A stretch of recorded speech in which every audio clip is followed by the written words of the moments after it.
নমস্কার। আমি সবার একটা বিষয়ে কথাবার্তা কইতেছি লাইভে।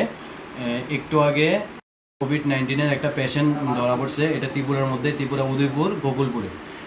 উনির নাম হয়েছে গীতা রানী কর্মকার। কিন্তু বিভিন্ন নিউজের মধ্যে, ফেসবুকে, হোয়াটসঅ্যাপে এটা একটা মানে উল্টাপাল্টা একটা নিউজ চলতেছে। এটা হয়েছে এই যে আমার মা গীতা রানী শীল, ঠিক আছে। উনির ফটো দিয়ে সেটা ফেসবুক, হোয়াটসঅ্যাপে, নিউজের মধ্যে শর্ত আছে যে উনির ওই জিনিসটা হয়েছে। আসলে নিউজটা একদম ফেক। এই যে আমরা ওখানে ঘরের মধ্যে আছি, কত টাকা এখন ঘরের মধ্যে আছি, টোটালি কোনো কিছুই না, টোটালি ফেক নিউজ এটা। যারা যারা মানে এটা শেয়ার করছিল তারাও সবাই আমার কয়ে যাচ্ছে যে এটা ভুল হয়েছে, ভুলে করছে। প্লিজ আপনারাও সবাই জানেন, যার লেগে আমি লাইভে আইছি ওখানে, আপনারা প্লিজ ভিডিওটা একটু শেয়ার করেন। একটা পেশেন্ট ধরা পড়ছিল, ওইটা হচ্ছে উদয়পুর গোকুলপুর এরিয়ার মধ্যে। নাম হলো গীতা রানী কর্মকার।